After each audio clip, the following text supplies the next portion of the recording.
Bueno, este es el taller de Latinoamérica, mi nombre es Fernando, ya me conocen, he hecho cosas del debate, llevo harto tiempo aquí. Ok, ya. Vamos a hablar hoy día sobre Latinoamérica, pero antes, aclaraciones. Este no es un taller de datos. Si ustedes quieren datos, lean el diario. Les recomiendo leer la BBC y les recomiendo un taller de José Tipinmana que está en la página de la UNED, que tiene muchos datos sobre Latinoamérica que les van a ser muy útiles. ¿Ya? ¿Qué es lo que sí vamos a hacer acá? Vamos a analizar los fenómenos recientes de Latinoamérica, que es lo más importante, a partir de tres enfoques distintos. Vamos a hablar de un enfoque histórico, que está enfocado particularmente en el neoliberalismo, y cuáles son los impactos del neoliberalismo en Latinoamérica, tanto positivos como negativos. Luego vamos a hablar de un análisis sociológico a partir de la modernización capitalista que vivió Latinoamérica en el último periodo. Y en tercer lugar vamos a hablar de un enfoque político que está centrado en explicar cómo funcionan los sistemas políticos en Latinoamérica y cómo eso tiene incentivos para muchas cosas. Desde ya les adelanto, estas tres explicaciones obviamente van a tener muchos datos y cosas así, o explicaciones entre medio, pero están todas pensadas para explicar un mismo fenómeno, que tiene que ver con el descontento que hay en Latinoamérica, ¿ya? Y eso creo que es muy importante. De todas formas, los razonamientos que les voy a dar acá les van a servir para otros debates y cosas por el estilo, ¿ya? Entonces, primero, vamos con la introducción histórica. Esta introducción histórica parte desde la segunda mitad del siglo XX. ¿Qué es lo que pasa? En la segunda mitad del siglo XX, con posterioridad al crack del 29, lo que sucedió en Latinoamérica, bueno, y como en todo el mundo, es que se empezó a dar un auge del keynesianismo, ¿cierto? Como una respuesta a la economía liberal clásica. ¿Cuál era esa respuesta del keynesianismo? Es decir, básicamente tiene que haber una injerencia más grande del Estado en la economía, en términos muy básicos. ¿Cómo eso se traslada a Latinoamérica? A través de lo que se llama el modelo EASY. ¿Qué significa EASY? Significa industrialización por sustitución de importaciones. ¿Qué significa esto? Latinoamérica no tiene, hasta el día de hoy, porque spoiler, el proceso fracasó, no tiene una industria propia. Eso significa que todos los productos manufacturados o todos los productos industrializados tienen que ser importados hacia Latinoamérica. Entonces, ¿por qué industrialización por sustitución de importaciones? Es que todos los productos que anteriormente íbamos a importar, los vamos a comenzar a producir en Latinoamérica, ¿cierto? Generando un proceso de industrialización. Eso significó, por ejemplo, crear empresas públicas, ¿cierto? Crear empresas estatales que se hagan cargo de las industrias. Por ejemplo, en Chile se crearon empresas como Entel, Empresa Nacional de Telecomunicaciones, empresas como Yansa, que no me acuerdo cuál era la sigla, pero es la que hace el azúcar en Chile, y cosas por el estilo.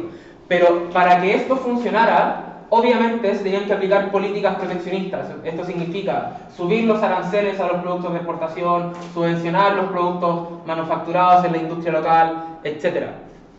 Ahora, como yo les decía, el problema es que este modelo fracasa, ¿cierto? ¿Y qué es lo que sucede? El fracaso del modelo EASY, que deja a muchos países con deuda externa porque no tuvieron la capacidad de hacer sobrevivir sus industrias, salvo países como Brasil, por ejemplo, que sí lograron mantener una industria importante y que hasta el día de hoy existe. El resto de países como Chile, Argentina, Perú, fracasaron y quedaron con deudas enormes, y esto, digamos, coincidió con la crisis del petróleo en el 73.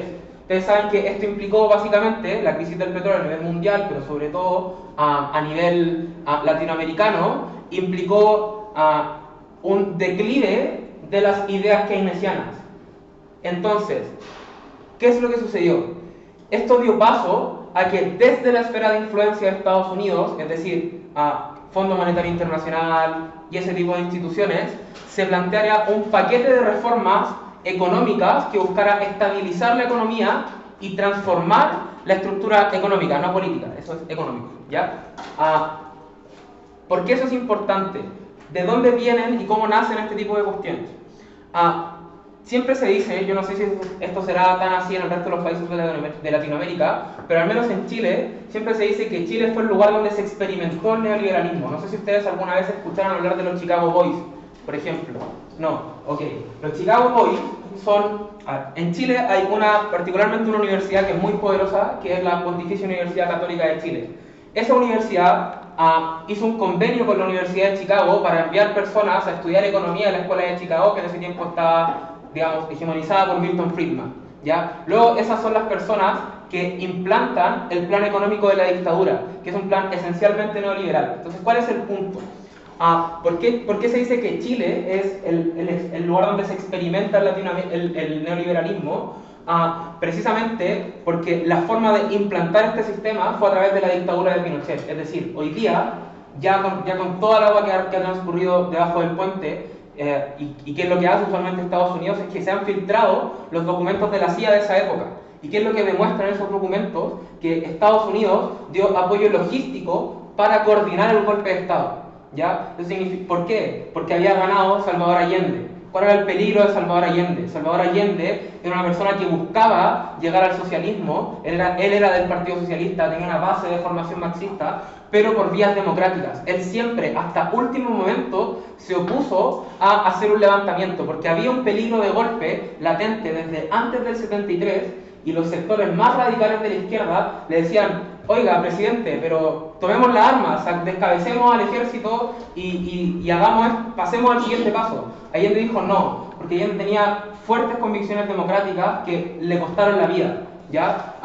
El punto es que precisamente como una respuesta, una mezcla de todos estos factores, se impone el modelo neoliberal en Chile a través de una dictadura que fue bastante cruel, ¿cierto? Con violaciones a los derechos humanos muy graves que se extendieron por 17 años en el país, ¿cierto? Pero no solo eso, sino que, por ejemplo, en países como Perú, en el gobierno de Fujimori, también se aplicaron políticas neoliberales. El gobierno de Fujimori es muy posterior a Pinochet, y también se hicieron a través de autoritarismo, ¿cierto? Entonces, dado que en ese tiempo Estados Unidos tenía el control geopolítico de Latinoamérica, entonces tenía la capacidad para imponer este tipo de modelos, ¿ya? Esa es la explicación histórica de cómo se llegó al neoliberalismo, ¿sí? ¿Cuál es un ejemplo o ejemplos que podrías decir en Chile de políticas neoliberales? Intento entender el concepto. Justo ahora voy a eso. ¿Qué implica el neoliberalismo? Esto lo vamos a dividir en dos facetas. Tradicionalmente uno tiende a pensar que el neoliberalismo es solo economía, pero no es solo economía, porque eso tiene una implicancia política también. ¿Cuáles son las facetas económicas del neoliberalismo? ¿Qué implica el neoliberalismo? Primero, privatización de todas las empresas públicas. Hoy día Entel, Empresa Nacional de Telecomunicaciones en Chile, sigue existiendo, y es la empresa de telecomunicaciones más grande del país, la que tiene la mejor cobertura y probablemente la más cara, pero es privada, ya fue privatizada. Y así sucedió con todo. Los servicios públicos también se privatizan en Chile. En Chile no tenemos seguridad social. Las pensiones que tenemos el sistema de pensiones es básicamente, tú como trabajador se te descuenta una cotización obligatoriamente de tu sueldo, que es un 10%, esa cotización va a una entidad privada que administra ese fondo, y ¿qué hace esa entidad privada? Invierte esos fondos. La promesa de esto es que con esa inversión, es decir, a diferencia de ustedes, no hay un aporte del empleador, ni tampoco hay un aporte del Estado, sino que simplemente cotización individual, ¿ya? La promesa es que este modelo se implantó en el 80. La promesa era, al año 2020, los chilenos van a tener pensiones iguales al promedio histórico de sus sueldos. ¿Por qué? Porque la idea era que estas administradoras de fondos de pensiones invirtieran esos fondos y lo hicieran crecer. Eso no sucedió. Hoy día la pensión promedio en Chile debe ser menor a 200 euros, como para que se hagan una idea. Es decir, ¿por qué? Porque el sistema no considera las lagunas laborales que, por ejemplo, tienen las mujeres, que son lamentablemente menos atractivas para el mercado laboral porque se embarazan y porque en Chile al menos jubilan antes, ¿ya? Además de todas las dificultades de acceso que ya pueden tener las mujeres en sí mismas por ser mujeres para acceder al mercado laboral, y tampoco considera la informalidad del trabajo, ¿cierto? Es decir, si tú trabajas de manera informal o si trabajas sin un contrato de trabajo, entonces no tienes cotización y por lo tanto no tienes dinero para tu pensión, ¿ya? ¿Qué más? Obviamente, fin a las políticas proteccionistas y apertura comercial, es decir, fomentar tratados de libre comercio, bajar los aranceles de los productos de importación, eliminar los subsidios a los productos hechos en Latinoamérica, etc. También, flexibilización laboral y debilitamiento de los derechos de los trabajadores, es decir, el foco que se da respecto de los trabajadores es que los trabajadores tienen que ser productivos, ¿cierto? Por lo tanto, eso bajo una lógica muy antigua del siglo XX significa tienes que trabajar mucho, ¿ya? Y como hay una cuestión de eficiencia económica que prima por sobre cualquier otro criterio, es legítimo que el empleador te haga trabajar mucho y que tú ganes poco por eso, porque bajo esta teoría esa es una transacción justa donde están en igualdad de condiciones, ¿cierto? Sabemos los que han estudiado Derecho acá que eso en realidad no es así y está ampliamente superado por la doctrina, ¿cierto? Como se entiende que la relación jurídica que se da en un contrato laboral es una relación esencialmente asimétrica y por eso los contratos de trabajo son contratos dirigidos. ¿Qué significa que sean contratos dirigidos? Significa que son contratos que tienen cláusulas establecidas legalmente, a diferencia de lo que podría ocurrir con una compraventa normal. Bueno, eso no ocurría en ese momento precisamente porque había un plan de flexibilización laboral que implicaba reducir los derechos de los trabajadores, pero por sobre todo a reducir su capacidad de sindicalizarse. ¿Ya? Es decir, todo lo que tiene que ver con el derecho colectivo del trabajo, la capacidad de los trabajadores de sindicalizarse y la capacidad de los sindicatos para negociar con las empresas fue ampliamente debilitado. ¿Por qué? Porque sindicato igual comunismo, comunismo igual barbarie, etc. ¿Ya? Creo que se entiende eso. Y en último lugar también implica la desregulación estatal, que quiere decir tener menos regulaciones en el mercado, ¿ya? Pero al mismo tiempo sin poder fiscalizador. ¿Ya? ¿Por qué? Porque esta es la lógica más bruta para liberalizar el mercado, ¿cierto? El mercado más libre posible es el que tiene menos regulaciones estatales, ¿ya? Esas son en general como lo que implican las políticas neoliberales, ¿ya? En resumidas cuentas, si ustedes lo piensan de esta forma, el neoliberalismo implica un fortalecimiento muy grande del sector privado en desmedro de todo lo que sea público, todo lo que sea estatal, ¿ya? Por lo tanto, se considera que el mercado es la forma más justa para distribuir los recursos, pero no solo la más justa, sino que también la forma más eficiente de hacerlo. Ese es el presupuesto, digamos, filosófico que está detrás de del neoliberalismo, ¿ya? Por lo tanto, esto implica, obviamente, muchas privatizaciones. Tampoco tenemos, por ejemplo, ustedes tienen el seguro único de salud, ¿cierto? O sea, no, hay más de uno. Ya, pero hay como un seguro universal, ¿no? Sí. Sí. Ya, ustedes, por ejemplo, tienen, no sé, se da que en los colegios públicos va un hijo de vecino normal, pero también va una persona que gana más dinero, ¿no? Sí. Salvo los que tienen mucho más dinero y van a los colegios privados, como los que salen en el IF, por ejemplo. Entonces los contestados. Claro, bueno, eso en Chile no pasa. Ya, eso en Chile literalmente no pasa.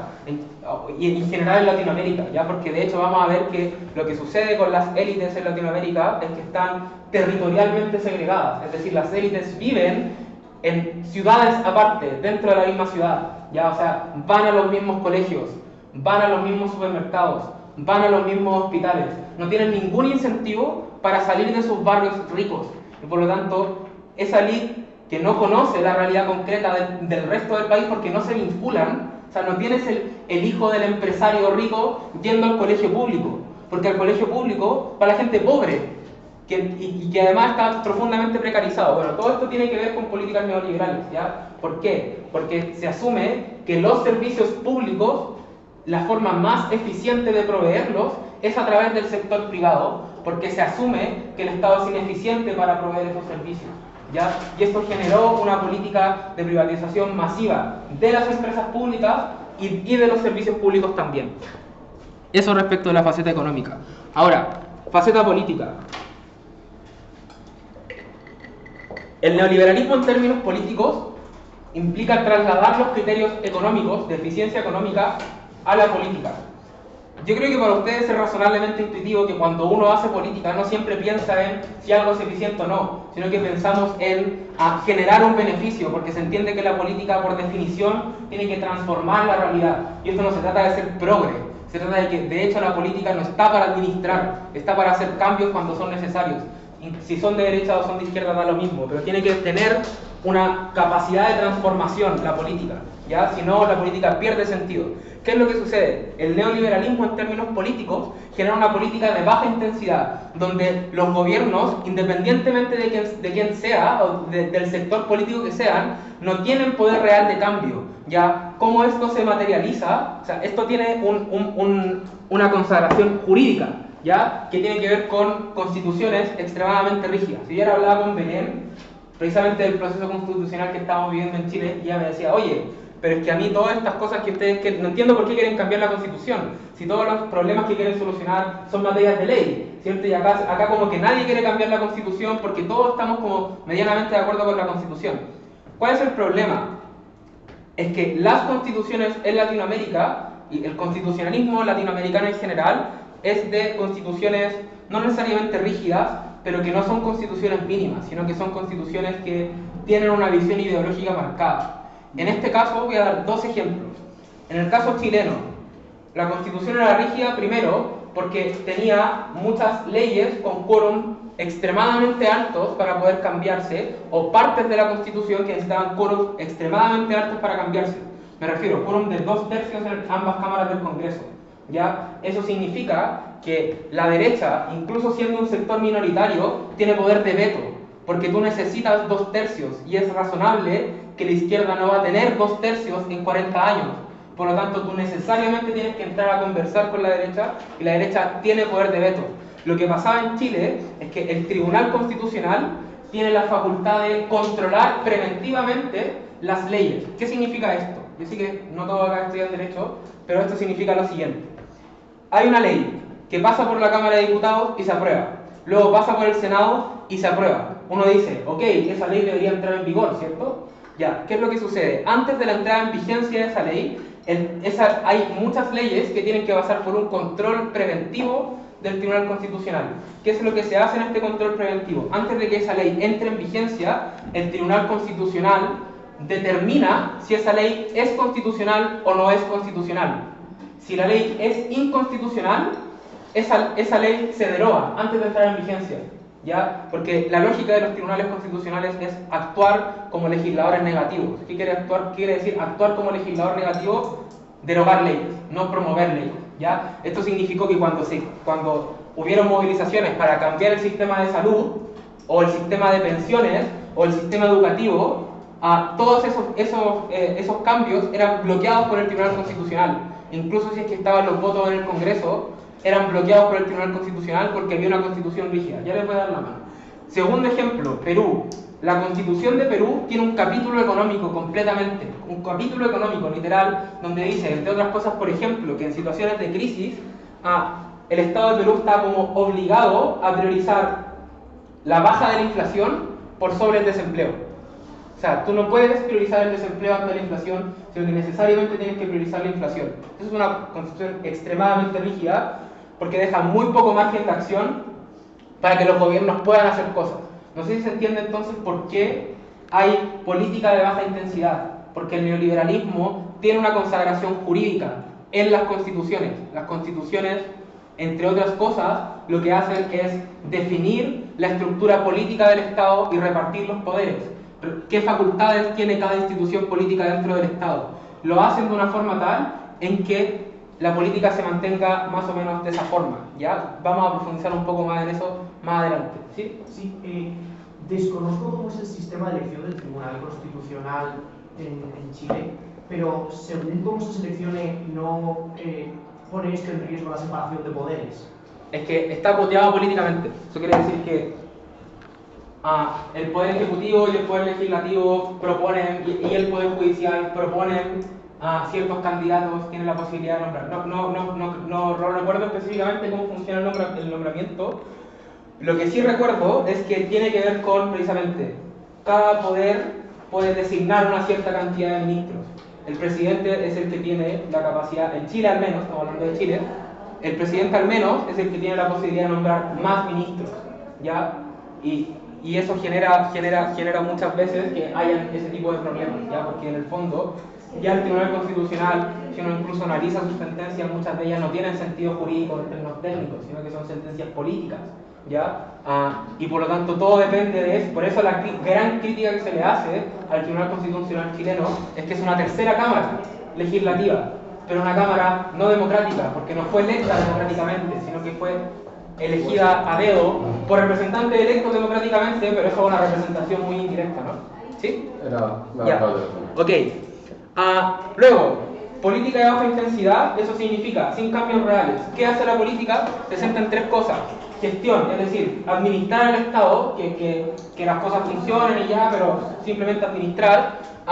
Seguridad, ¿cierto? Estado policial, esto es muy fuerte en las lógicas liberales más clásicas. Si ustedes leen a Robert Nozick o a cualquier tipo de actor de este estilo, van a ver que lo que dicen estas personas es que una de las cosas de las que tiene que hacerse cargo el Estado es de la seguridad, ¿cierto? ¿Por qué? Porque eso es lo que justifica la existencia del Estado, ¿cierto? Esto es como teoría política 101, ¿cierto? El Estado monopoliza el uso de la fuerza y nosotros cedemos parte de nuestra libertad a cambio de ganar seguridad. Por lo tanto, el Estado existe en primer lugar para garantizar la seguridad y la paz social, ¿cierto? Entonces se basa en esto. Y segundo, obviamente, gestión económica, ¿cierto? Tratar de firmar muchos tratados de libre mercado y cosas por el estilo, ¿ya? Y bueno, principio de subsidiariedad del Estado, que yo no sé cómo se entenderá acá, pero al menos en Chile y en Latinoamérica se entiende como un deber de abstención del Estado cuando los privados pueden proveer el servicio. Voy a hacer un ejemplo.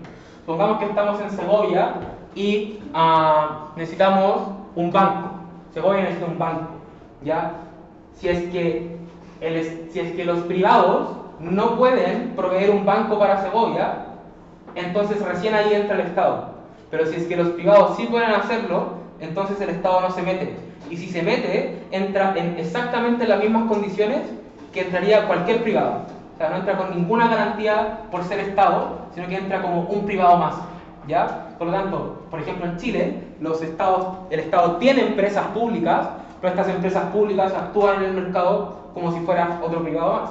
No tienen ningún favoritismo ni ninguna facilidad para hacer absolutamente nada. ¿Por qué? Porque esto responde a una lógica de potenciar lo más posible el libre mercado. No sé si voy muy rápido, ¿no? Ya, ¿cuáles fueron las consecuencias políticas o económicas del neoliberalismo? Primero, estabilización de la economía. Esto sí que es cierto, logró una estabilización económica. En muchos casos hubo aumentos notables en el crecimiento macroeconómico y en la productividad. En Chile, no con Pinochet, sino que con los gobiernos de la centroizquierda posterior a Pinochet, se logró, administrando el mismo modelo neoliberal, porque, spoiler, la izquierda en ese tiempo no hizo cambios profundos, sino que administró el modelo. Lo que sí lograron con los gobiernos de Ricardo Lagos y todo eso, una reducción significativa de la pobreza. O sea, en Chile hoy día el hambre no es un problema, ¿ya? Y eso se logró antes del año 2000. O sea, el hambre ya no era un problema, ya no andaban niños descalzos en la calle con los pies llenos de barro, porque eso dejó de ser un problema, ¿ya? Pero ¿qué es lo que sucedía? Obviamente, avances notables en el crecimiento macroeconómico, pero hay un problema. ¿Cuál es el problema? Y que tiene que ver con esto. Obviamente, miren, hay un poeta chileno que se llama Nicanor Parra, no sé si lo han escuchado alguna vez, si no, léanlo, muy bueno. De hecho, él dice que es un antipoeta. Y él dice, tiene una frase muy buena, dice, hay dos panes, tú comes dos, yo ninguno. Consumo promedio de pan por persona, un pan por persona. Ese es el problema con las cifras macroeconómicas cuando tú no aplicas políticas de redistribución. Entonces, claro, había un crecimiento del PIB, había del PIB per cápita y todas esas cosas, pero eso no significa que estemos todos en igualdad de condiciones, sino que de hecho muchas veces significa que hay personas que ganan absurdamente mucho y otras personas que ganan absurdamente poco, ¿cierto? Entonces, claro, hay un crecimiento macroeconómico, hay una apertura del mercado, hay generación de empleo a través de agentes privados, pero no hay políticas redistributivas. ¿Por qué no hay políticas redistributivas? Porque se entiende que el Estado tiene un rol subsidiario y tiene un rol secundario. ¿Ya? Obviamente eso significó un aumento en las desigualdades y un aumento en la explotación laboral. Entonces el neoliberalismo tiene de dulce y a gras, ¿cierto? Porque, o sea, nadie me puede decir a mí que pasar de un 30% de pobreza a un 4% de personas en situación de pobreza no es una obra notable en 10 o 20 años de gobierno, ¿cierto? Pero el punto es que si tú te quedas solo en eso y te quedas mirando el ombligo diciendo, oh, es que yo reduje la pobreza, pero igual después se generan otro tipo de problemas a partir de las profundas desigualdades sociales que genera el neoliberalismo, es que entonces siguen habiendo problemas, sigue habiendo descontento. Por más que ya no hayan niños que mueran de hambre, por más que ya no hayan niños descalzos, sigue habiendo descontento, ¿ya? Entonces, de nuevo, para ir linkeándolo con el tema del descontento que les decía al principio. Consecuencias políticas: disminución del tamaño del Estado, pérdida de poder regulador y fiscalizador. Esto es súper obvio, a propósito de lo que ya les decía, el neoliberalismo implica reducir el tamaño de los estados. 2. Constituciones muy rígidas como garantía del modelo. Esto es lo que yo les decía. Jaime Guzmán, que aparece nombrado ahí, es el ideólogo de la Constitución del 80, que está actualmente vigente en Chile, sobre la cual debatieron que había que reformar en la moción anterior. Jaime Guzmán es una persona, como dato curioso, que tiene muchos vínculos con el nacionalsindicalismo español. O sea, Jaime Guzmán fue formado por un cura, si no recuerdo si era de qué orden, no lo voy a nombrar porque no, pero era formado por un cura que se llamaba Ramón Callís, que tenía muchas vinculaciones con tipos como José Antonio Primo de Rivera o Ramiro Ledesma Ramos, ¿ya? Por lo tanto, Jaime Guzmán tiene una visión muy corporativista al estilo del nacionalsindicalismo español, ¿ya? No necesariamente Franco, ¿cierto? Porque ustedes sabrán que Franco también mató a nacionalsindicalistas, ¿cierto? Es una derivación de eso, pero sí tiene una idea del corporativismo muy arraigada, que se mezcla con, esto es corporativismo con neoliberalismo, con libre mercado, es decir, la idea de los grupos intermedios, la idea de la familia, pero con mucho libre mercado y cosas por el estilo. Bueno, para que, dato curioso, a mí me gusta mucho la guerra civil española, era como eso, las canciones y todo eso. Ya, ¿qué decía Jaime Guzmán? Jaime Guzmán decía, la Constitución debe procurar que si llegan a gobernar los adversarios, se vean constreñidos a seguir una acción no tan distinta de lo que uno mismo anhelaría. ¿Qué quiere decir esto? Voy a diseñar la cancha para que si llega a gobernar la izquierda no pueda hacer nada muy distinto de lo que haría la derecha. De nuevo, política de baja intensidad, sin capacidad real de cambios.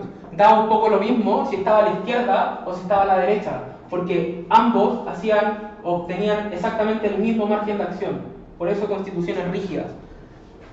Otro más, giro a la izquierda, sí y no. ¿Por qué? Porque obviamente hubo una respuesta hacia ciertos problemas que genera el neoliberalismo. Por ejemplo, yo estudié en la universidad con gratuidad, yo no pagué un peso por la universidad. ¿Por qué no pagué un peso por la universidad? Porque en el gobierno de Michelle Bachelet, que escuchó las movilizaciones estudiantiles del año 2011, que eran precisamente por la gratuidad universitaria, generó una política donde el 60 o 70% más pobre del país estudia gratis en las universidades, tanto públicas o privadas, ¿ya?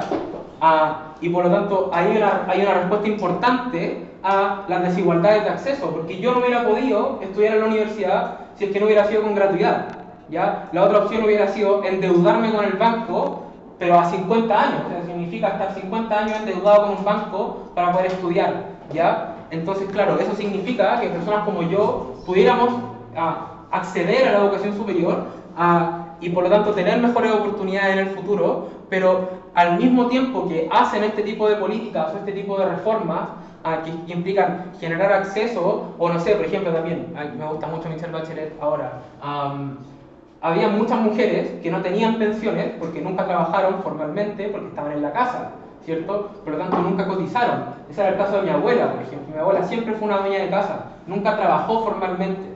No es que nunca trabajara, porque el trabajo doméstico sí es trabajo, pero además de eso también hacía otras cosas para generar ingresos, pero de manera informal. ¿Qué hizo Michelle Bachelet? Pensiones de gracia para las mujeres, ¿cierto? Darle una pensión aunque sea mínima, que es, no sé, 100 euros es mejor que cero, ¿cierto?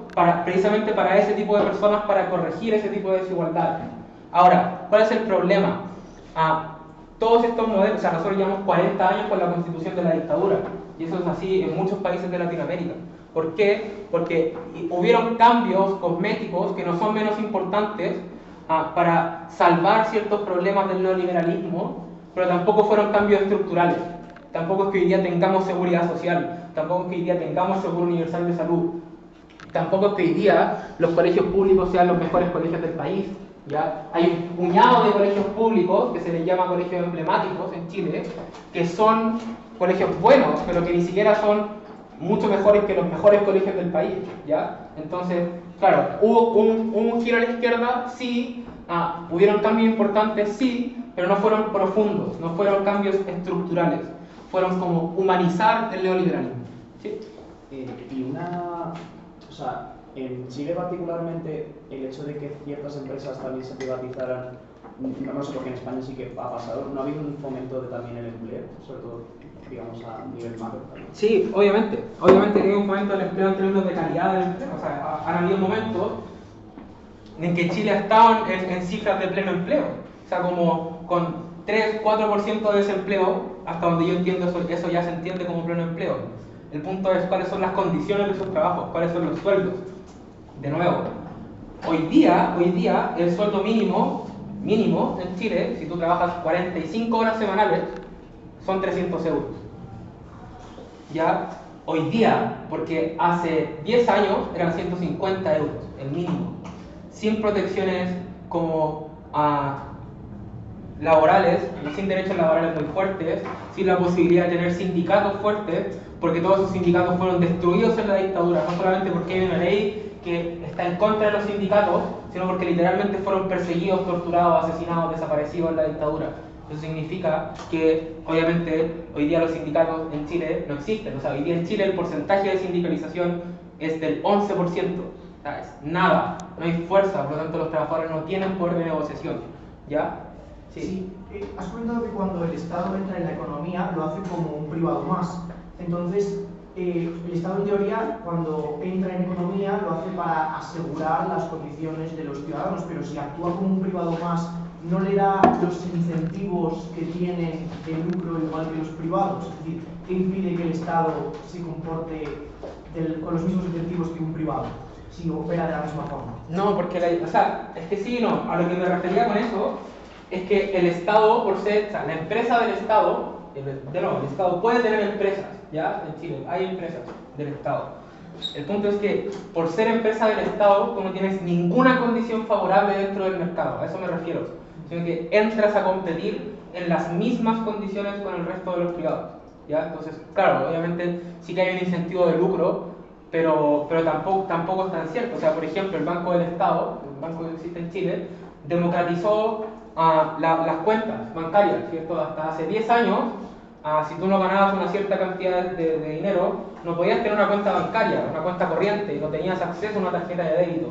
Bueno, el Banco del Estado creó algo que se llama la cuenta RUT. El RUT es nuestra DNI. Entonces, hay una cuenta que está asociada a todas las personas que tengan un DNI y por lo tanto pueden tener una tarjeta de débito. Algo tan básico como eso democratizó la banca. Hoy día todos los bancos en Chile tienen tarjetas similares a la cuenta RUT, es decir, tú entras a internet, tienes 18 años, te registras y tienes acceso a una tarjeta de débito, que no es lo mismo que una cuenta corriente porque no tienes línea de crédito, no tienes chequera, no tienes tarjeta de crédito, etc. Pero al menos te da acceso a tener una cuenta y ya puedes pagar con tarjeta, que es como lo mínimo. De hecho, hoy día la cuenta RUT sirve como Visa débito incluso, ¿ya? Y eso se hizo a partir del Banco Estado, ¿ya? Pero de nuevo, funciona dentro de la lógica del mismo mercado. O sea, eso es algo que cualquier otro banco privado podría haber hecho, eventualmente, pero claro, no tenían los incentivos porque no era rentable. Pero el Banco Estado dice, oye, pero yo soy el Banco del Estado, tengo que democratizar esto, ¿ya? Segundo, traumas post-dictadura. Las generaciones post-dictadura en Latinoamérica están profundamente marcadas por los traumas de la dictadura. Eso significa que tienen menos incentivos para hacer cambios profundos, ¿ya? ¿Por qué? Porque,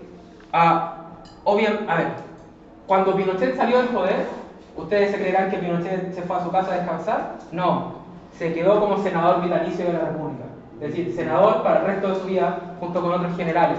Después esa figura se acabó, ¿ya? Por ejemplo, cuando asumió Patricio Aylwin, que fue el primer presidente post-democracia, en Chile hay un acto que se llama la parada militar, que celebra las glorias del ejército, que es un acto tradicional que se ha hecho siempre en toda la historia de Chile. Bueno, hay un acto protocolar en que el representante del ejército lo que tiene que hacer antes de comenzar la parada militar es dirigirse ante el presidente y decirle: señor presidente, solicito permiso para comenzar la parada militar del año tanto.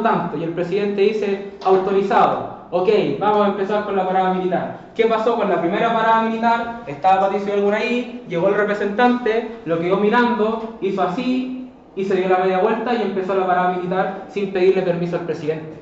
O sea, eso es una clara muestra de decirle: tú eres el presidente de la República, me da exactamente lo mismo, porque nosotros somos el ejército y nosotros mandamos. Eso significa que, obviamente, los gobiernos de la centroizquierda tampoco tenían incentivos a ser extremadamente transformadores, porque estaba constantemente el peligro de que, oye, igual venimos saliendo de la dictadura hace 10 años. O sea, igual Pinochet está vivo, igual hubieron 17 años de dictadura donde todas las generaciones del ejército fueron formadas para decirles que la dictadura salvó al país del cáncer marxista. Por lo tanto, en 10 años, que es un tiempo mínimo en términos de procesos históricos, tú dices, oye, si yo hago una política como para cambiar la constitución, eso implica un riesgo fuerte de algún autoritarismo, ¿cierto? Por decirlo de alguna forma. La constitución en Chile recién se reformó en el año 2005, o sea, imagínense. 25 años para hacer un par de reformas cosméticas a la constitución. Pero ya en el fondo, ¿no era Pinochet una figura lo suficientemente fuerte como para en el momento en el que él desapareciera del plano político, que se fuese con él toda la influencia que ejercía, por lo tanto pues se pudiese provocar una ruptura del sistema anterior? No, porque en Chile la transición fue pactada. Fue pactada, no es que se derrocara el gobierno de Pinochet, se acordó hacer un plebiscito, que era el famoso plebiscito del sí y el no, ¿ya? Para decidir. Hay una película, de hecho, del sí y el no, muy buena, véanla, que muestra el proceso del plebiscito, de Gael García Bernal. Fue una transición pactada, es decir, dijeron, ya, ok, como que esto ya no es sostenible, porque Pinochet había perdido el apoyo de Estados Unidos, había sido incluso declarado persona non grata en muchos lados, entonces había perdido el apoyo internacional. Entonces Estados Unidos dijo, ok, hay que empezar a sacar a Pinochet. Entonces se pactó una transición que era a través del mecanismo del plebiscito. Si ganaba el no, Pinochet se iba y se llamaba elecciones para elegir un nuevo presidente democráticamente. Si ganaba el sí, eso significaba 8 años más del gobierno de Pinochet, ¿ya? Entonces, no es... Y ojo, el sí, que era la opción pro Pinochet, tuvo un 44%. O sea, tampoco era que Pinochet salía del poder y se convirtiera en un actor político irrelevante, ¿ya? Ese es el punto, particularmente con Pinochet, ¿ya? Pero era porque la gente estaba coartada contra Pinochet. Que dices, claro, no necesariamente. Hay gente que legítimamente creía que Pinochet nos salvó del cáncer marxista. Y ya, o sea, como seguramente aquí en España hay gente que todavía le gusta Franco. Obvio. ¿Ya? Hoy día son menos. Ya, hoy día yo creo que mucho no está. Hombre, es que los mayores... Hay una brecha generacional. Sí, eso es cierto, y eso también pasa en Latinoamérica. O sea, hoy día uno podría decir que la derecha pinochetista no debe ser más del 20%. ¿Ya? Pero un 20% no deja de ser. ¿Ya? Pero bueno, nunca falta la gente loquita. Ya. ¿Alguna duda hasta acá con la historia? ¿Con los procesos históricos? ¿No? Ya, pues voy a recapitular un poco. Neoliberalismo. Liberalización profunda de la economía. Desplazar al Estado a un segundo plano en materia económica. Proveer los servicios públicos a través de agentes privados porque se considera que esa es la forma más eficiente de hacerlo. ¿Por qué? Porque en teoría el Estado no tiene la capacidad de gestión, el Estado es ineficiente, tampoco tiene los recursos, entonces traigamos privados para que lo hagan, ¿ya? Consecuencias políticas, política de baja intensidad, constituciones rígidas, etc. ¿Ya? Eso en grandes rasgos. 2. Modernización capitalista en la TAM. Aquí entramos al enfoque sociológico. ¿Ya? Todas las políticas neoliberales generaron, obviamente, un proceso de modernización capitalista en Latinoamérica. Ahora, la modernización como un fenómeno, el tema de la modernización se viene estudiando desde el siglo XIX en la sociología, para que se hagan una idea. Pero los procesos de Latinoamérica se aceleraron en la segunda mitad del siglo XX, como para que haya una idea respecto a eso. La modernización es un proceso esencialmente ambivalente y paradójico.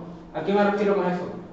Que hay ciertas cosas buenas que al mismo tiempo generan cosas malas por el hecho de existir esas cosas buenas. Esto se va a entender más adelante. ¿Qué es la modernidad?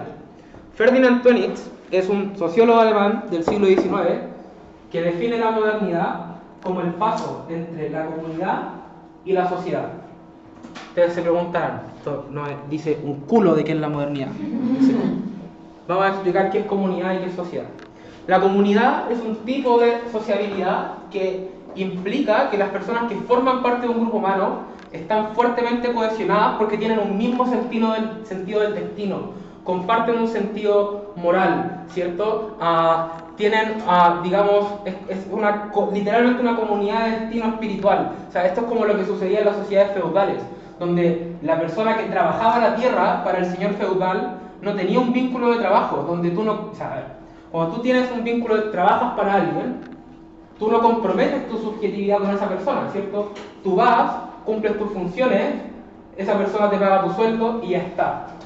En lo que Tonix llama comunidad, el trabajador, que no es trabajador en estricto rigor, sí que compromete su subjetividad, porque en las sociedades feudales ustedes sabrán que los siervos estaban anclados a la tierra, de donde estaba la familia feudal. Entonces se moría el señor feudal y no es que terminara tu vínculo contractual, sino que tú seguías siendo siervo de su hijo, y del hijo después de ese hijo, y del hijo después del hijo después de ese hijo. ¿Ya? En Chile también existía un fenómeno parecido que se llama inquilinaje, ¿ya?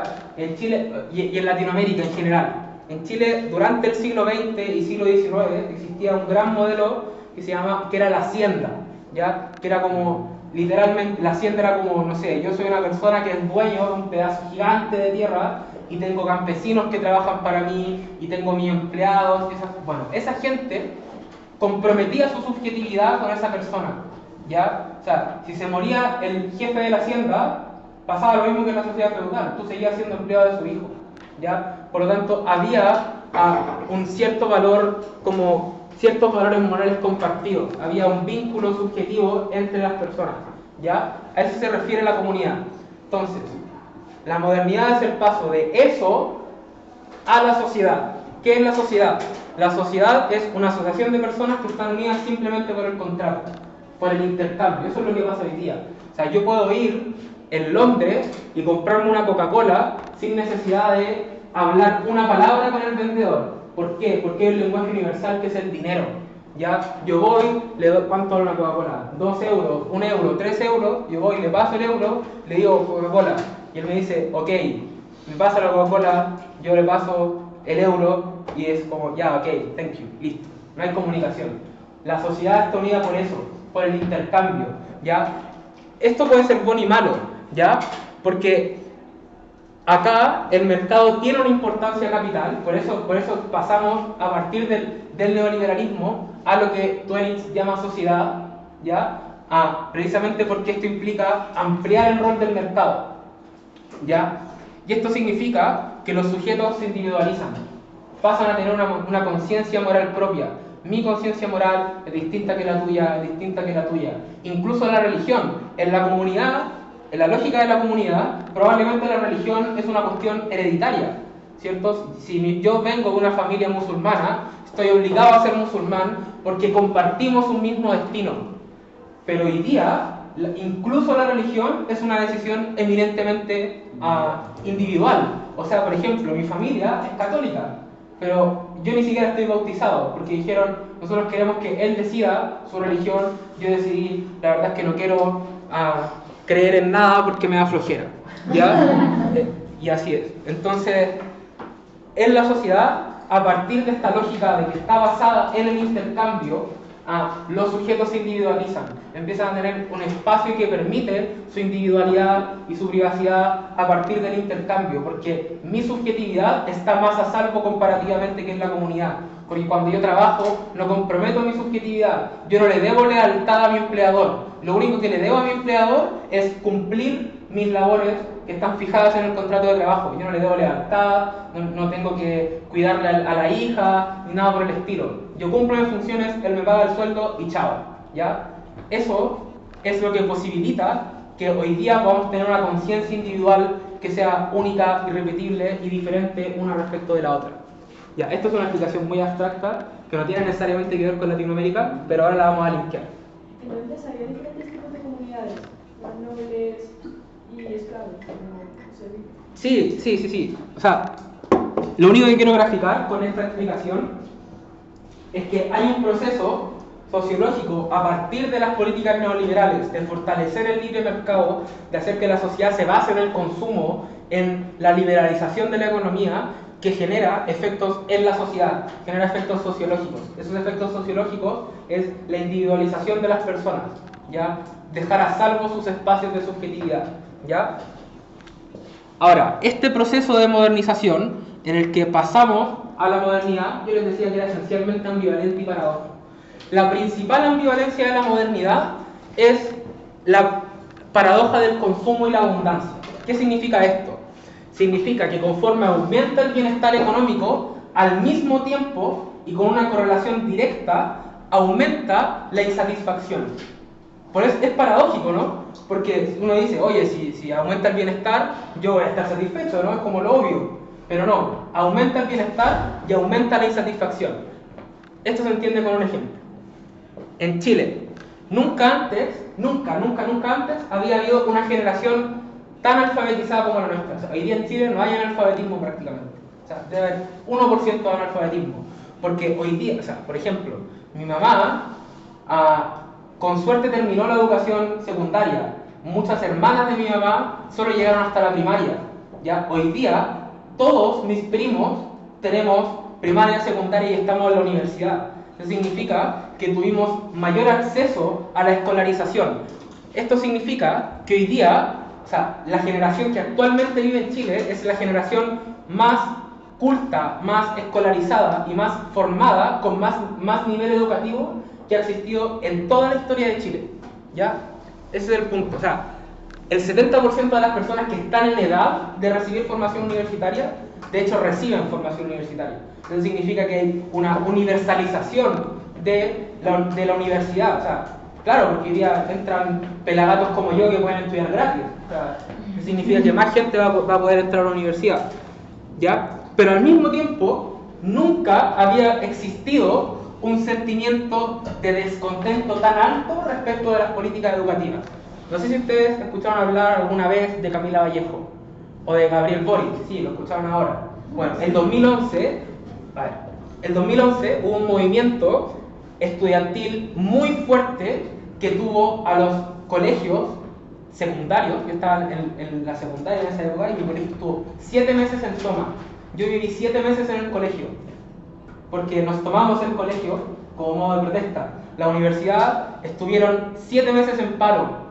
La gran consigna era educación gratuita y de calidad. O sea, queremos acceso igualitario a la educación universitaria, pero además queremos que sea de calidad, porque hay una brecha fuerte de calidad entre las universidades privadas y las universidades estatales, porque neoliberalismo, ¿cierto? Y eso generó un movimiento estudiantil muy fuerte que movió la aguja. ¿Qué significó esto? ¿Saben quién era uno de los principales líderes del movimiento estudiantil? Gabriel Boric. Sí, casi, pero no. Bueno, Gabriel Boric, que hoy día es presidente de la República, en 10 años pasó de ser presidente de la Federación de Estudiantes de la Universidad de Chile a ser presidente de Chile. En 10 años, o sea, terminó su puesto en la Federación, pasó a ser diputado y de diputado pasó a ser presidente de Chile hoy día. Gabriel Boric es una persona que tiene 35 años, ¿ya? 35 años. Los líderes de ese movimiento, que son Giorgio Jackson, Camila Vallejos, son los ministros de Gabriel Boric y que no postularon a la presidencia porque no tenían 35 años, que era el requisito mínimo para postular a ser presidente en Chile. Entonces, eso significó, o sea, ese fue un movimiento estudiantil tan potente, tan potente, en un contexto donde hay una amplia cobertura de servicios educativos, que generó que hoy día esa misma generación que tuvo los colegios tomados por 7 meses, hoy día están gobernando el país. O sea, esa es la dimensión de lo que les estoy hablando. Entonces, ustedes se preguntarán, ¿por qué si hay tanto acceso y hay tanto bienestar en términos educativos, por ejemplo, hay tanto descontento? O sea, ¿por qué yo viví 7 meses en mi colegio como forma de protesta si es que yo tengo la posibilidad de ir al colegio y mi mamá no la tuvo? O sea, ustedes pensarán que yo debería valorar esa oportunidad como positiva y no ponerme a protestar, ¿cierto? Bueno, eso tiene dos explicaciones. Primero, una explicación económica súper básica. Cuando satisfacemos necesidades de primer orden, nos empezamos a dar cuenta que existen otras necesidades más sofisticadas que no están satisfechas. Ejemplo, cuando ya el hambre deja de ser un problema, nos empezamos a preguntar por qué el Internet no es un derecho fundamental. ¿O por qué no hay políticas públicas que garanticen el acceso igualitario a todas las personas que tienen internet? O sea, eso como que uno pensará que... O sea, para nosotros hoy día es una necesidad importante, ¿cierto? Pero es porque no tenemos que preocuparnos de buscar un techo, porque no tenemos que preocuparnos de qué vamos a comer mañana, o qué vamos a comer en 2 horas más, porque esas necesidades ya están satisfechas, ¿ya? Y por lo tanto nos empezamos a poner descontentos por otras necesidades que son más sofisticadas y que no están satisfechas. Entonces, si una persona del siglo XX llegara y nos viera reclamar porque queremos el internet como derecho fundamental, se reiría de nosotros en nuestra cara, ¿cierto? O sea, hoy día los marxistas de la primera mitad del siglo XX se reirían de las personas progresistas que tienen causas identitarias, porque dirían, oye, lo más importante es el beneficio de la clase trabajadora, de beneficios concretos, materiales, y no cosas simbólicas. Ya, bueno, hoy día pues, necesidades de reconocimiento simbólico, de políticas de protección a ciertos grupos vulnerables, son una necesidad importante porque ya tenemos esas necesidades materiales relativamente resueltas. Primera explicación. Segunda explicación, que me parece mucho más interesante, bienes posicionales. Cuando yo me compré esta camisa, no me la compré porque quería satisfacer una necesidad de vestimenta. Me la compré porque me quería distinguir de ustedes. Eso es un bien posicional. Es un bien que yo adquiero porque me distingue de los demás, me da un cierto estatus. En Chile, hasta hace 30 años, al igual que en Latinoamérica, tener un título universitario era como un sucedáneo de un título de nobleza. O sea, literalmente había personas que afuera de su casa tenían una placa de metal que decían Perico Los Palotes, abogado. ¿Ya? Entonces como, claro, porque abogado, ¿cierto? Universitario, todo eso, y eso me da un estatus frente al resto. Pero ¿por qué me da un estatus? ¿Por qué me distingue? Me distingue porque nadie más lo tiene, ¿cierto? Entonces, ¿qué es lo que sucede? Cuando los bienes posicionales se universalizan, dejan de ser bienes posicionales porque ya no te distinguen, porque todos tienen el título universitario. En 10 años más, o 20 años más, o 30 años más, el 70% de la población, o el 80% de la población en Chile va a tener alguna clase de título universitario. O sea, yo entré a la universidad sabiendo que el título de posgrado me iba a servir un culo, porque iba a necesitar sí o sí un magíster que me hiciera más competitivo en el mercado laboral, ¿ya? Y eso, por lo tanto, genera que cuando tú accedes a un bien posicional que está universalizado, lo haces solamente para frustrar. Y ese es el punto. Por eso se genera descontento. Por eso la modernidad y el proceso de modernización capitalista que se dio en Latinoamérica tiene esa paradoja, tiene esa ambivalencia. Se generó un mayor nivel de bienestar, pero al mismo tiempo aumentaron las causas de frustración, aumentaron las causas de descontento. ¿Ya? Por eso el ejemplo de Chile. Yo sé que es una vuelta larga, espero que se haya entendido. Si tienen dudas, me las preguntan ahora. Pero la conclusión de esto es: conforme las sociedades crecen, al mismo tiempo aumentan las fuentes de frustración. Conforme se expande el bienestar, al mismo tiempo se expanden las fuentes de descontento. Eso es lo que sucede en Latinoamérica. Latinoamérica no es que siempre hayamos vivido en la selva. No, tenemos ciudades, tenemos agua potable, tenemos luz eléctrica, tenemos internet. Yo debo decirlo, el internet de mi casa es mejor que el internet que hay acá. Gracias a Michelle Bachelet, que generó una red de fibra óptica, pero espectacular, que hace que tengamos 5G, somos uno de los pocos países en el mundo con 5G. Pero al mismo tiempo estamos profundamente descontentos, ¿cierto? Estamos profundamente descontentos. Ha aumentado el bienestar. No es que el neoliberalismo haya tenido solo consecuencias negativas y arriba a la izquierda y viva el marxismo. No, tuvo consecuencias positivas. Hubo reducción de la pobreza, hubo mayor acceso a la educación, se generaron más empleos, más empleos formales, incluso cuando fueran más mal pagados, habían empleos formales que es mejor a tener un empleo informal, etc. Aumentó el nivel de bienestar, pero al mismo tiempo aumentaron las razones para estar frustrados. Esa es la explicación de por qué hay un profundo descontento, una explicación sociológica, no es la explicación, una explicación sociológica de por qué en Latinoamérica existen muchas fuentes de descontento. ¿Ya? ¿Se entiende? ¿Queda claro? Yo es que a lo mejor es una pregunta súper tonta, pero es que si el problema está en un mayor bienestar que genera un mayor descontento, la respuesta que propone la teoría sociológica que es dejar de aumentar el bienestar. No, eso sería absurdo. Por eso. No, sino que se trata de que tú tienes que ser consciente de que mayor bienestar también puede implicar mayor descontento. Y tú, por lo tanto, y esto me da, mira, no fue una pregunta tonta, te voy a perdonar la broma que me hiciste, porque esto me da paso, de hecho, a lo siguiente. ¿Por qué? Que ahora vamos a hablar de la política. Porque esto significa que tú tienes que ser consciente de que hay más fuentes de descontento y por lo tanto tienes que tener instituciones que sean capaces de canalizar ese descontento, que sean capaces de hacerse cargo y de responder constantemente a esas fuentes de descontento. ¿Y dónde dibujas la línea? Porque lo lógico es aumentar el bienestar, pero si a la vez que aumenta el bienestar aumenta el descontento, hay un momento en el cual una persona, o sea, el Estado tiene que dibujar la línea de ya no podemos aumentar más el bienestar porque se nos sale de las manos. Sí, o sea, es que todo, no es que esto sea un proceso automático, así como que tú dices, yo sumo más 5 de bienestar y automáticamente voy a tener más 5 de descontento, sino que esto se va a ir produciendo en el tiempo. Porque probablemente, si yo genero una política que aumenta el acceso a la educación, las personas que se ven inmediatamente beneficiadas van a estar muy felices porque les acabo de solucionar una necesidad. Pero las personas que accedan a la educación en 10 años más en base a una política, les va a dar lo mismo porque ya es parte del status quo. Nacieron con eso. Ya, o sea, cuando, no sé, si yo en algún momento llego a tener un hijo, ese hijo va a nacer con una política de gratuidad universitaria. Por lo tanto, para él lo natural va a ser la gratuidad universitaria. Por lo tanto, no va a ser como una razón de, oh, me siento orgulloso porque es gratuidad. Va a ser como, oye, pues es lo normal. No sé.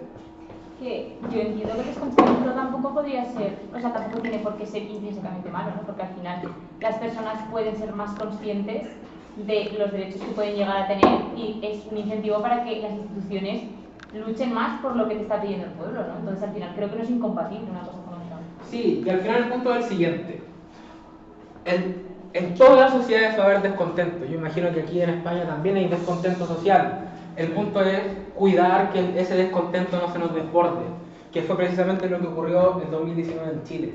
O sea, en 2019 subieron 10 centavos de euro el precio del transporte público y las personas salieron a quemar 60 estaciones de metro en Santiago y a hacer barricadas de norte a sur en Chile. Fue una reacción espontánea, ¿ya? ¿Por qué? Porque, no sé, la frase, el eslogan era, no son 30 pesos, son 30 años, ¿ya? Es decir, ese fue el detonante de una causa, de un descontento mucho más profundo. Había un descontento muy profundo del cual las élites no sabían o no querían saber que existía y por lo tanto ignoraron hasta que explotó, como si fuera una olla de presión, ¿ya?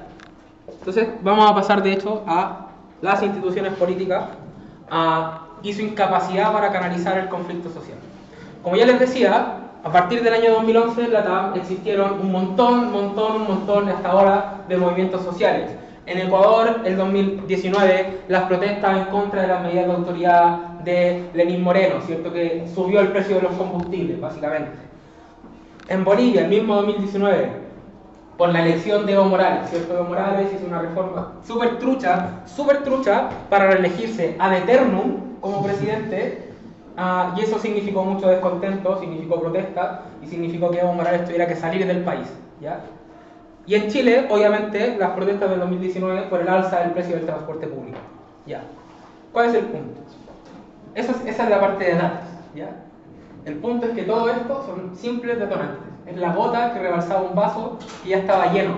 Por lo tanto, lo que hay que preguntar es, ¿a qué responde que el vaso se rebalsara? Responde a que el diseño de las instituciones políticas en Latinoamérica y las élites que habitan esas instituciones políticas no son capaces de canalizar ese descontento.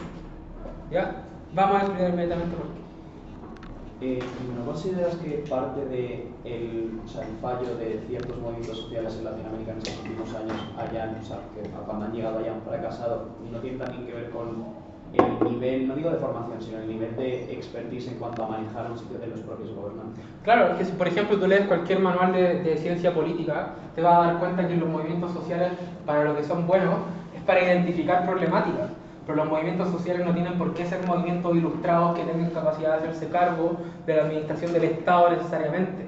¿Ya? O sea, por ejemplo, la generación que gobierna hoy día en Chile, que viene del movimiento estudiantil, claro, son personas universitarias, muy bien formadas, ¿cierto? Los mejores cuadros políticos de sus partidos son unas personas muy bien formadas, pero aún así están teniendo dificultades para gobernar porque no tienen experiencia en el Estado, ¿ya? Entonces, sí, o sea, el punto es que, de todas formas, hay movimientos sociales que revuelven el gallinero, generan descontento, y las instituciones políticas no están siendo capaces de hacerse cargo de ello.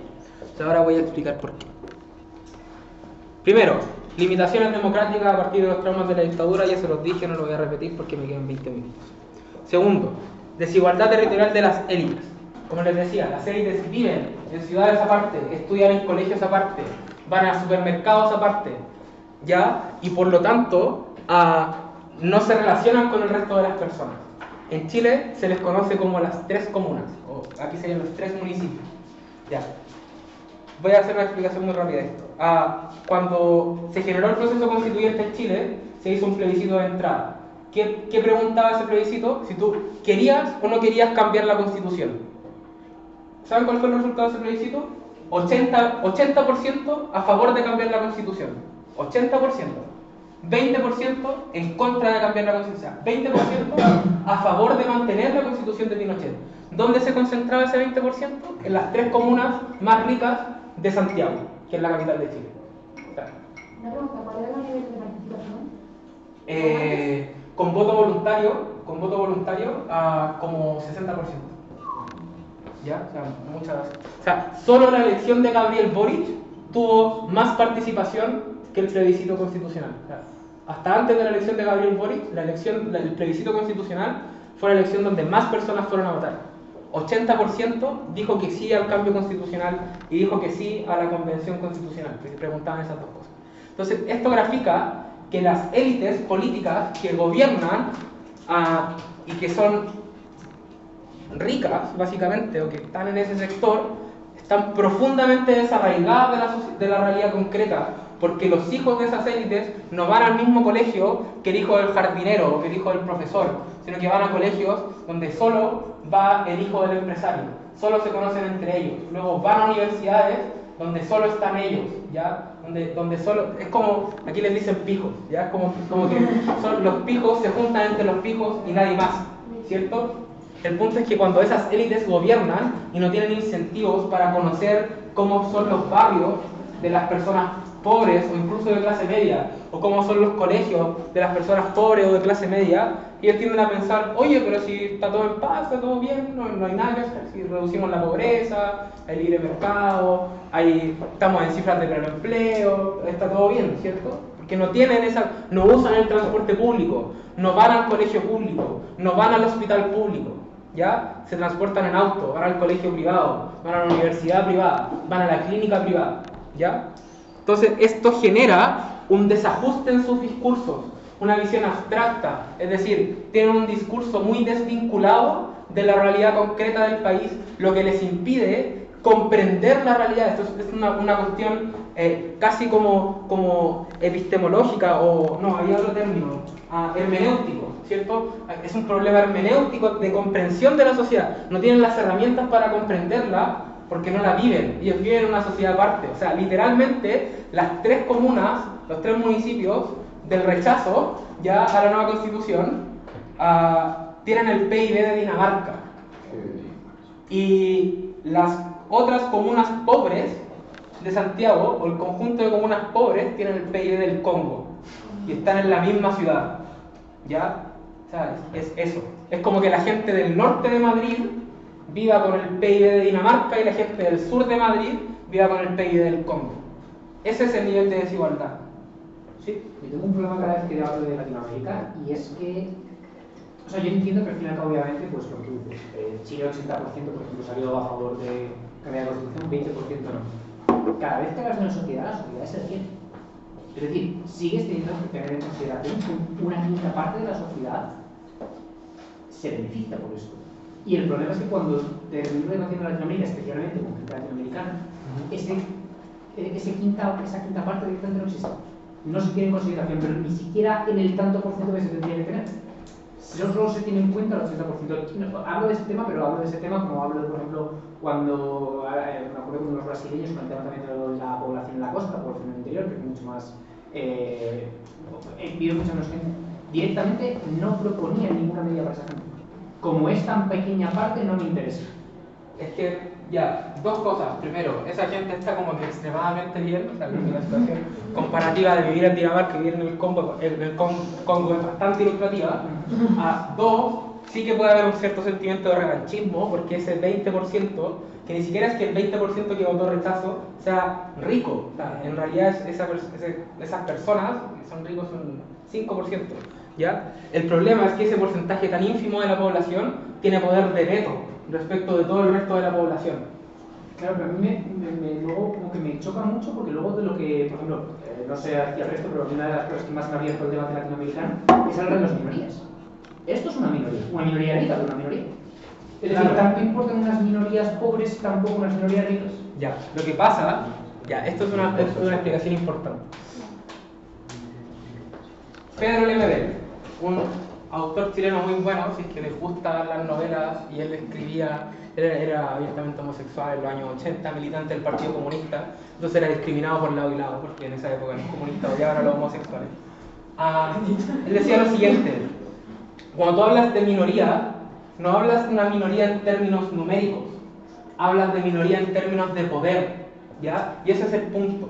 Claro, la gente rica en Chile es una minoría, pero eso no significa que sean un grupo de protección, porque esa minoría tiene más poder que la mayoría, porque tiene poder de veto en las instituciones políticas, porque detenta el poder económico y porque tiene un cierto poder cultural también, de influencia, porque son las personas que son los presentadores de televisión, son las personas que te dan las noticias, son los grandes intelectuales del país, tienen una influencia muy grande que hace que el hecho de que sean minoría numérica no es lo importante. O sea, cuando uno habla de las minorías sexuales, no está diciendo que de 100 personas en el mundo hay una persona homosexual. Probablemente hay 50 personas homosexuales, o probablemente todas las personas que estemos en esta sala estemos en el espectro bisexual y no nos demos cuenta. Y por lo tanto vamos a ser minoría, pero no, vamos a ser, mayoría en términos numéricos. Pero lo que define tu condición de minoría es una cuestión de poder, de la opresión que vives. Entonces, claro, en ese sentido, incluso la gente pobre podría ser considerada minoría en términos de poder, ¿ya? Por eso que, como decir, oye, alguien quiere pensar en la gente rica, todos se van a reír de ti, porque te van a decir, oye, pero si la gente rica está súper bien, vive como si están en Chile y viven como si vivieran en Dinamarca. Es que no importa esa gente rica. Esa sería la explicación que yo te daría. Cuando hablamos de minoría en términos de poder. Déjame terminar con esto, que creo que es lo que más les puede servir para debate, y después seguimos con las preguntas. Ya. Esto es lo que quería llegar. ¿Cuál es el diseño institucional de las instituciones políticas en Latinoamérica?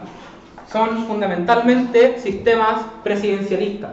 ¿Qué caracteriza estos sistemas presidencialistas? Primero, son fuertemente personalistas, es decir, gana la elección el candidato más carismático. ¿Ya? Eso es muy importante. Pero lo que sucede con el presidencialismo, por ejemplo, Pedro Sánchez gobierna este país. Pedro Sánchez gobierna este país porque tuvo que hacer coalición con Podemos, según entiendo, y algunos otros partidos regionales de por ahí. Ya. Eso es, o sea, ¿ustedes creen que la gente de Podemos como que quiere verse las caras con la gente del PSOE? Yo creo que no. ¿Por qué lo hacen? Porque el sistema los obliga. Porque si tú no formas una coalición mayoritaria, no puedes gobernar. Porque el jefe de Estado se elige en sede parlamentaria. ¿Qué es lo que sucede en los sistemas parlamentarios, en los sistemas presidencialistas? El jefe de Estado se elige de manera directa por las personas y el Congreso se elige aparte. ¿Qué quiere decir esto? Significa que tú llegas a gobernar, a ser presidente de la República, y eso nunca va a implicar, o no necesariamente va a implicar, que tengas una mayoría parlamentaria. Hoy día, Gabriel Boric no tiene mayoría parlamentaria, tiene 30 diputados. 30 diputados. ¿De cuántos? De 155. Y tiene, claro, tiene igual el apoyo de la coalición de centro-izquierda, que le aportará 40 diputados más, lo que le permite igualar a la derecha. O sea, hoy día el Congreso está empatado. Al final les voy a dar la mano, ¿ya? Entonces, ¿esto qué significa? Tú te postulas como presidente con un programa de gobierno hacen promesas que esperanzan a la población, pero el sistema está hecho de tal forma en la que tú no puedes cumplir esas promesas porque no necesariamente vas a tener una mayoría parlamentaria que te permita hacer esos cambios a través de la legislación. ¿Ya? Eso significa que el programa de gobierno que tú propongas importa cero, porque tú vas a tener que llegar a cambiarlo necesariamente. ¿Ya? Es muy difícil entonces alcanzar mayorías para gobernar, e incluso cuando tengamos una mayoría, que en Chile, en el retorno a la democracia, 45 años desde el retorno a la democracia, solo en un gobierno hubo mayoría parlamentaria, y esa mayoría fue sumamente frágil. Igual torpedió las políticas más progresistas de Bachelet, ¿ya? Que fue en el segundo gobierno de Michelle Bachelet. Entonces eso genera tensiones entre el ejecutivo y el legislativo, ¿ya? ¿Y qué implica esta tensión? Esta tensión implica una incapacidad para que la política tenga poder de cambio real, ¿ya? Porque como se genera esta tensión, el poder político, entendido como el poder legislativo y el poder ejecutivo, queda paralizado. Y ese es el problema, ¿ya? Entonces, esto genera una incapacidad de las instituciones para hacerse cargo de los problemas reales de la gente. Al mismo tiempo, como se genera este descontento, se genera una alternancia absurda. En Chile, de nuevo, perdón que hable tanto de Chile, pero en Chile tuvimos, desde el 2010, gobierno de Bachelet, 4 años, gobierno de Piñera, 4 años, gobierno de Bachelet, gobierno de Piñera. De izquierda a derecha, de izquierda a derecha, de izquierda a derecha. O sea, hay una generación completa hoy día que solo ha sido gobernado por Bachelet y Piñera, y recién ahora llevan un par de meses siendo gobernados por un presidente distinto. O sea, las personas que tienen 16 y 17 años en Chile solo han conocido 2 presidentes en toda su vida, ¿ya? Entonces, esto obviamente genera una alternancia tan absurda, una lógica pendular tan absurda, porque llega el gobierno de izquierda que te promete X y no lo puede cumplir porque el sistema no se lo permite. Entonces la gente dice, oye, a la verga a la izquierda, vámonos a la derecha. Llega a la derecha y promete cosas y no las puede cumplir, y la gente dice, oye, esta derecha me mintió, ya vámonos a la izquierda para castigar a la derecha.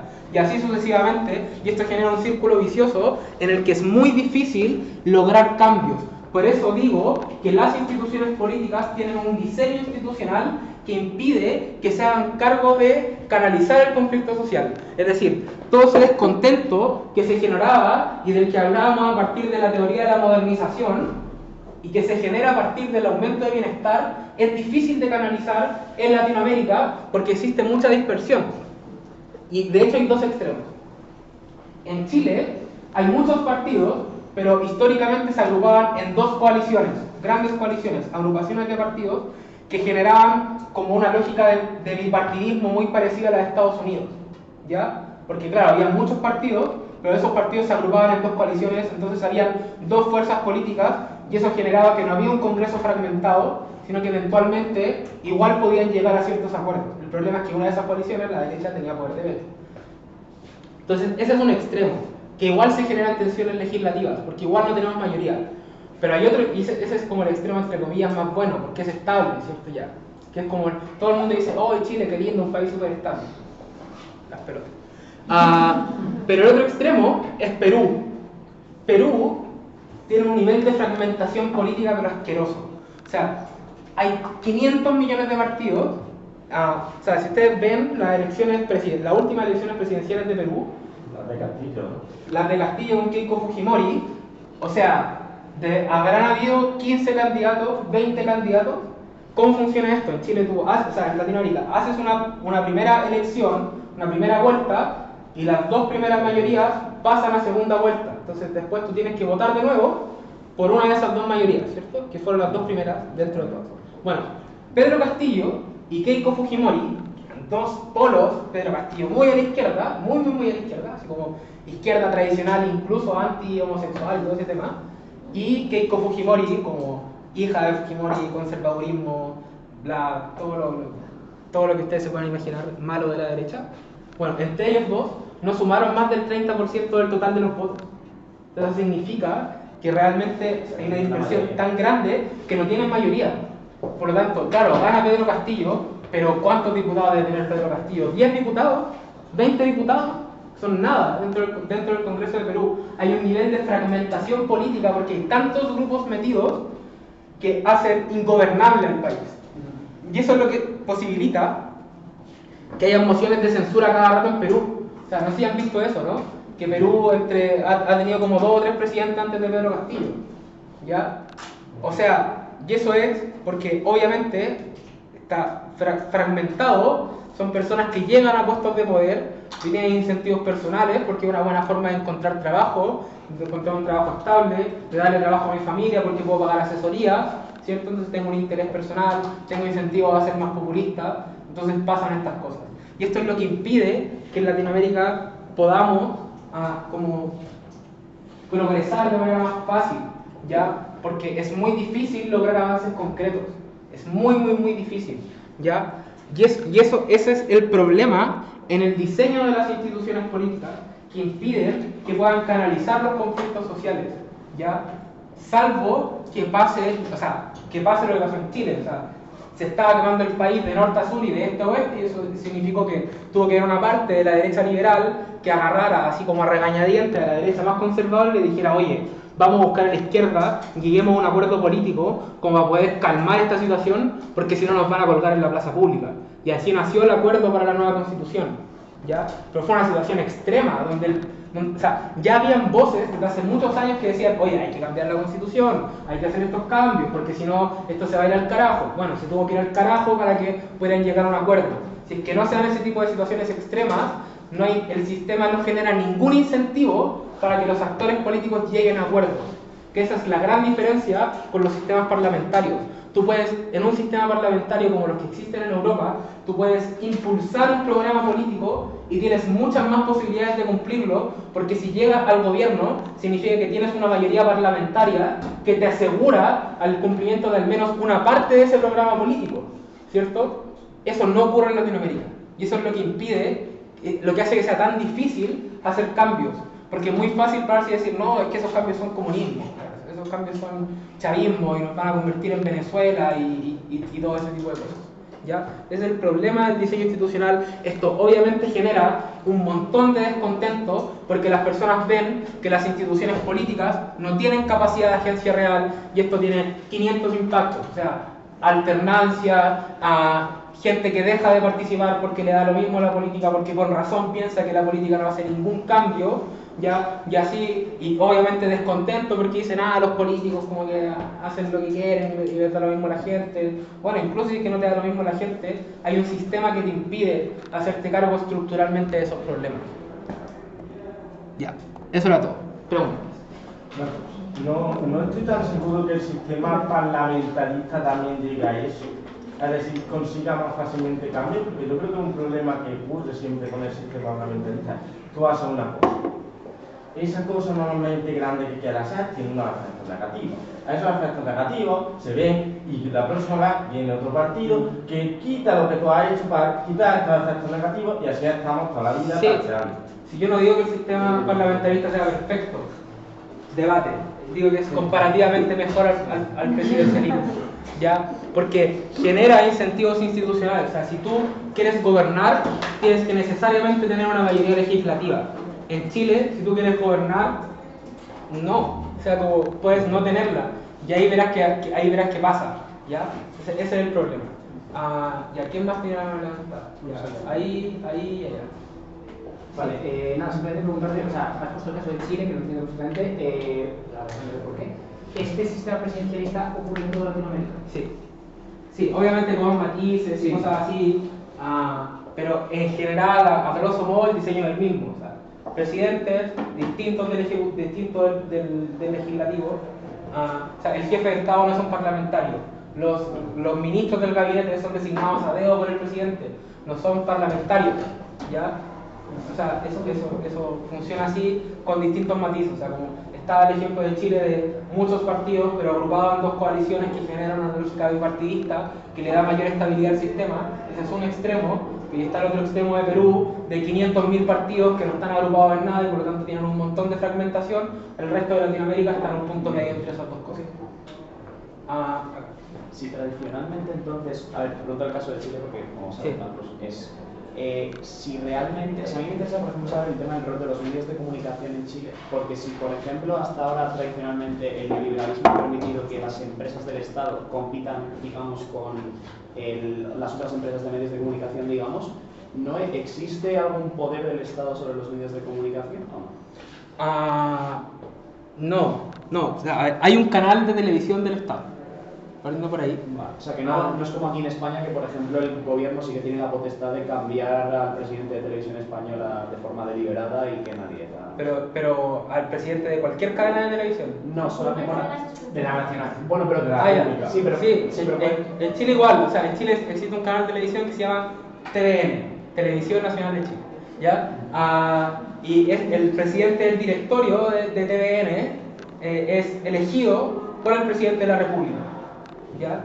O sea, significa que la línea editorial de TVN cambia conforme cambia el gobierno, primera cosa. Pero también existen, obviamente, canales privados.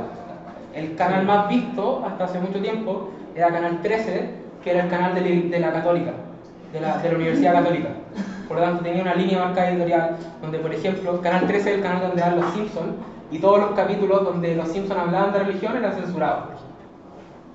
O sea, el capítulo cuando Homero se encuentra con Dios y todo eso, censurado. Y claro, también existen otros canales, por ejemplo, hoy día se ha metido CNN, está Warner Television también metido ahí comprando canales, etc. No, lo digo porque en España, por ejemplo, sí que el gobierno puede ejercer mecanismos de presión muy gordos contra incluso cadenas independientes aquí en España, entonces, o en los periódicos también, entonces, ¿sabes si en Latinoamérica ocurre un fenómeno parecido? Mira, en general en Latinoamérica no sabría decirlo, yo tiendo a pensar que no, precisamente porque un canal es una empresa privada cualquiera, y por lo tanto, como no hay regulaciones frente a eso, difícil que haya un poder como formal, legal, constituido, que pueda darle facultades a alguna institución pública para hacerse cargo de eso. Sobre todo porque también, de nuevo, sociedad neoliberal, hay mucha importancia respecto a la libertad de prensa, al menos en términos narrativos. Y eso al menos te impide que los estados puedan ingerir como directamente en los canales, salvo que hagas cosas como matar periodistas, que hacen en México, por ejemplo, pero eso ya son cosas que no dependen de la regulación, sino que dependen de qué tan loco el que está gobernando de turno. ¿Había otra mano levantada? Sí, pero no me preocupes. Ya, listo, eso. Muchas gracias, espero que les sirva.